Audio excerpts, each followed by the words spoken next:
By the time you get to watch this video, you will have already made it past Black Friday and Cyber Monday. So in a way, congratulations are in order. But that doesn't mean the job is done. Quarter 4 is just beginning. Some of the questions I'm starting to see are, when do I stop shipping? Do I stop shipping? Do I ship more? Do I ship less? Do I merchant fulfill? And of course, the biggest question that I've been seeing is, what in the world do I do about all of these split shipments that Amazon is imposing on us? I'm going to go ahead and answer all of those questions from my perspective and share with you my quarter 4 strategy from here on out. My name is Manny, and this is Manny's Book Bag.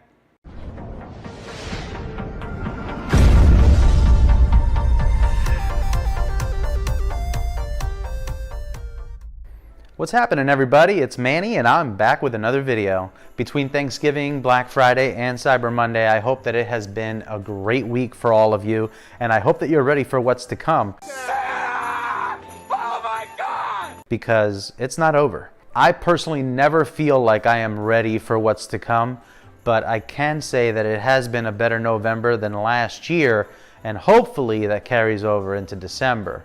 The key to growth right now in November and heading into the first 3 weeks of December is not only that you have enough inventory in stock, but you take advantage of the fact that shipping season is not done yet. You can still be shipping items in and have them live before the 3rd week of December. Now, I've been getting a lot of private messages asking me for just some idea of how to handle it from here on out. Before Thanksgiving, it's pretty easy, right? You're just sending stuff in. You got to get it to the warehouse because you need it to be live for Black Friday. You've got those dates in mind, Black Friday, Cyber Monday. That's easy. You get it in beforehand. That's great. But as a lot of us are experiencing, Black Friday and Cyber Monday really deplete your inventory pretty bad. And the question becomes, how do I handle shipping more stuff in? And when do I stop? Do I stop at all? I know just what to do. There's going to be inventory like media that I am always shipping into Amazon regardless of the holiday season, because it's not necessarily holiday specific. That's all stuff that even after Christmas and the new year, it's still going to sell.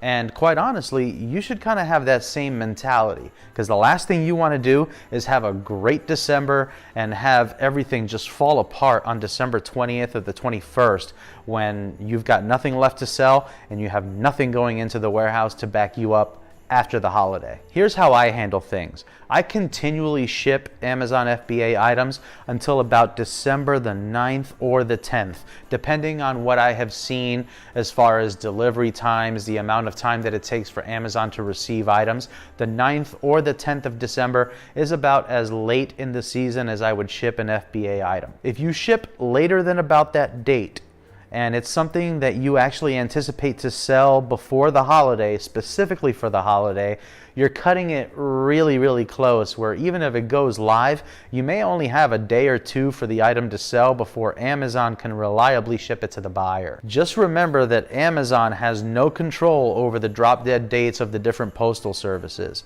If I remember correctly, the United States Postal Service usually has around the 20th or the 21st as the final day to ship stuff off and guarantee a delivery before Christmas. Just remember that, because if you're shipping something off on the 17th and Amazon doesn't receive it until the 20th or the 21st, it's probably not going to sell and ship in time. So that's the first thing. I stopped shipping Amazon FBA around December 9th or the 10th. The reason why I do that is because I personally choose to merchant fulfill quite a bit of product the 2nd and the 3rd week of December. Historically, looking back on my own sales data, my 2 busiest days of December 2016 were December the 12th and December the 19th. Now, thinking about it, that actually makes a lot of sense, and here's why. Early on in December, you're going to have a lot of lowball offers, and they start to sell out. Once those lowball offers begin to sell out, the lowest price is higher, the buy box price goes up. I am a little more willing to reach down and grab the sale. And then there's December 19th.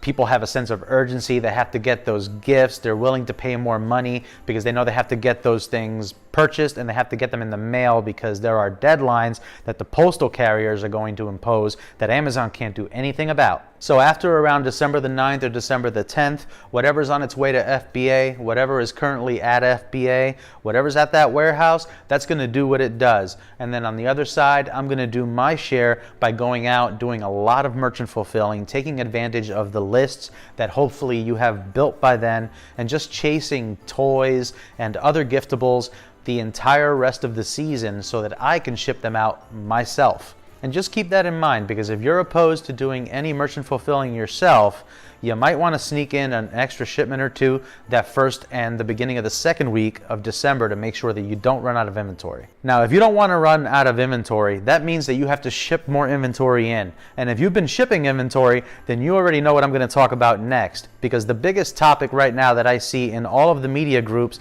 has to do with all of these split shipments that Amazon is throwing at us. I'll give you a great example. Myself, I almost never get split shipments. I ship using Accelerlist in live mode, speed mode. You've seen the workflow. I'll go ahead and put a video up in the card, and this video is going to show you my workflow, but you're going to get the basic idea. I ship stuff out. It almost always goes to one warehouse. But here's what happened to me. Last week, I intend to ship out a couple hundred CDs, and I get split to 9 different warehouses. 9 of them. 4 of the split shipments were just 1 CD, and I wasn't going to do that. So I ended up having to ship out whatever I could, consolidating the shipments as best I could, and I eventually got it down to 4 shipments. I've been hearing some really crazy splits on Facebook, like 11, 15 different warehouses for 27 books, basically split in a way where it just does not make financial sense. The CDs that I shipped out last week typically would have had a cost of about $8, and they cost me $22 to ship out. Multiply that times the weight of books, and easily you could have spent $100 instead of $20, splitting it 5-6 different ways. So I get it. Shipping right now sucks pretty bad. What I can tell you is that it does not matter at all how you list. You could be listing with Accelerlist, Inventory Lab, Scan Lister. You could be using Amazon Seller Central to ship your stuff. Splits are just about inevitable. If you're not getting splits, I gotta hand it to you. You're either lucky or you're in a perfect situation, because everyone that I know is getting split out of the water.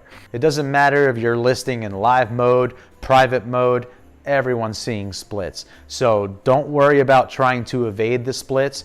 Do your best to try and consolidate them.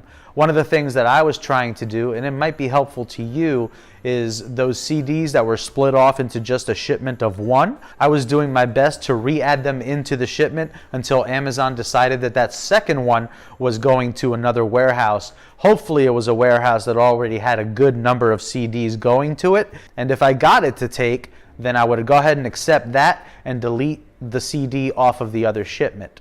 With that in mind, there's something else I want to talk about. I think most of us right now are deleting shipments kind of liberally, and even though it's something that we can get away with, if you do too many of them, it's possible that Amazon is going to send you a notification basically telling you to cut it out.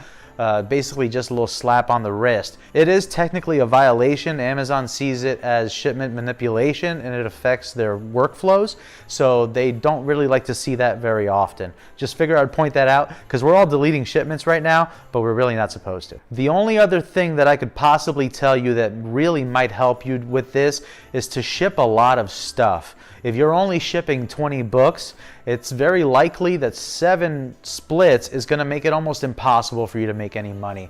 But if you're sending out 150, 200, maybe even more, if you're sending out sizable amounts of inventory, it's pretty possible that you could survive these splits and you're able to get the stuff out to the warehouse. So just keep that in mind. The more inventory that you ship out at once and the more that you consolidate your personal shipping schedule, the better off you're going to be this time of year. If you're shipping with too few items, you may have a hard time making money. But here's the question of the day. What have you seen as far as split shipments? Have you been getting split? And if you have, how many splits did you get hit with? Did you beat my 9? Go ahead and put in your comments below, because you're not alone. Well, that's all for today's video, folks. If you enjoyed this video and you want to see me make more videos like this one, please remember to share, like, and subscribe to support the channel. If you haven't liked this video yet, go ahead and give it a thumbs up. And if you're not subscribed to the channel, go ahead and tap on that book bag. While you're in there, hit that bell so that you don't miss anything. Till next time, let's go make some money.